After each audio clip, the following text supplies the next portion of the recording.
कर रहा है। मैंने कार्यक्रम में गाया था और किसी यूट्यूबर भाई ने वो गाना चढ़ाया है। हम हल्ला करो थोड़ी चोरी लगे हमारा हई गाना ट्रेंडिंग, हाउ गाना ट्रेंडिंग, हई गाना ट्रेंडिंग नहीं। मंच पे हम जो गाते हैं मेरे सब भाई रिकॉर्ड करते हैं और उसको चढ़ाते हैं। माता रानी के आशीर्वाद से एक दो गाना ट्रेंडिंग में आ ही जाता है। जहानाबाद मोड़वा पे इतना लोगों ने रील बनाया है और बहुत अच्छा लगा। बहुत सारे भाई ने एक बड़ा प्यारा गाना मैंने अभी असगर भैया मंच पे गाया था, कल्पना दीदी का गाया हुआ गाना किया अपन रहे जे बेगाना भइल किया अपन रहे जे बेगाना भइल सनम दोसरा दीवाना भइल सनम दोसरा के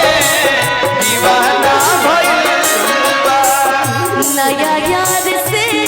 अब याराना भइल नया यार से अब याराना भइल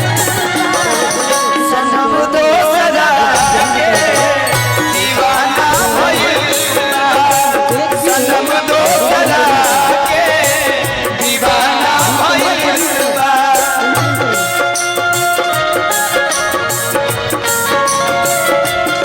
आप देख रहे हैं उजाला एंटरटेनमेंट के माध्यम से। प्यार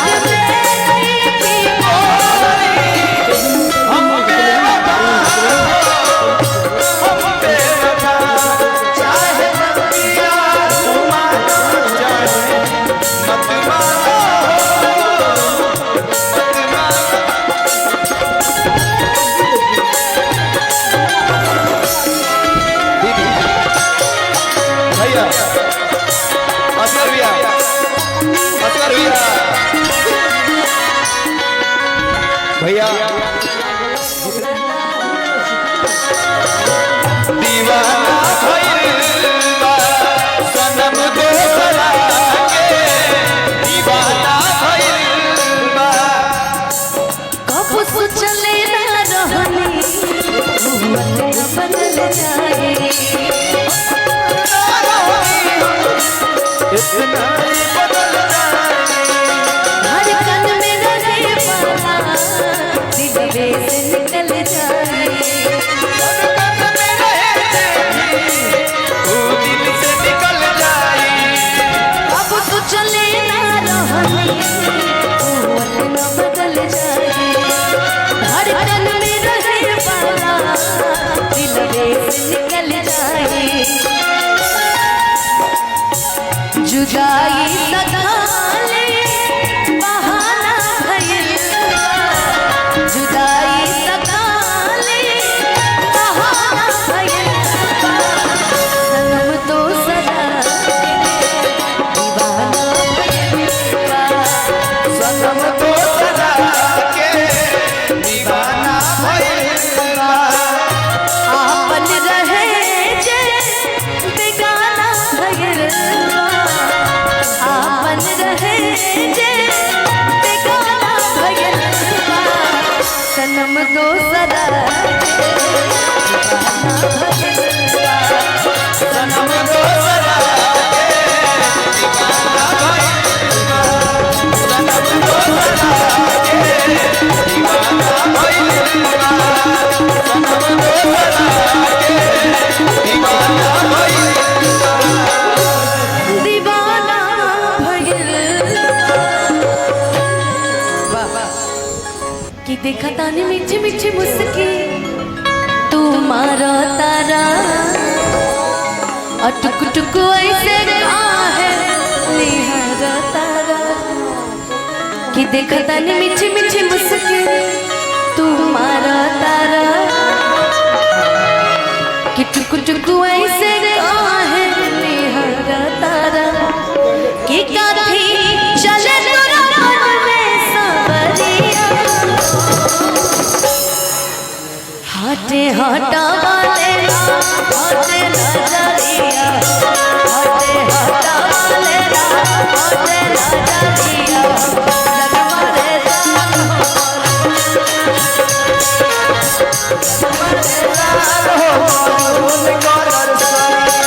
देख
बिजली तू ढातारू दिलवा पे हमारा हो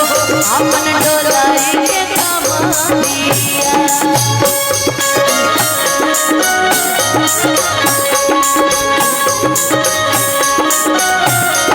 हम देना तो हर लुटेरा निरखेला कमर के घेरा उठे अजब गजब के नाचा दुनिया से भैया फेरा सच हाँ की करेला मस्करिया हटे हटा वालेला हटे नजरिया हटे हटा वालेला हटे नजरिया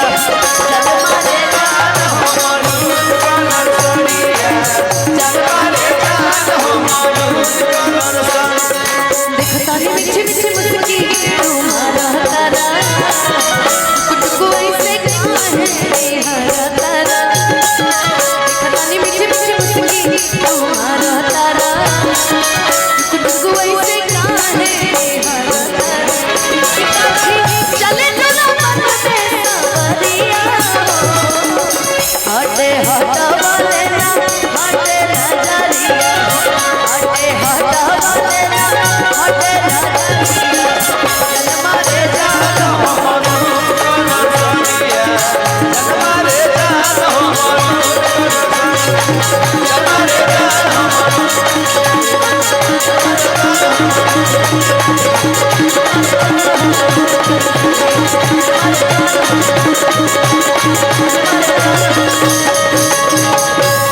कि जान मारे जान हो मरून कलर सड़े बहुत बहुत धन्यवाद।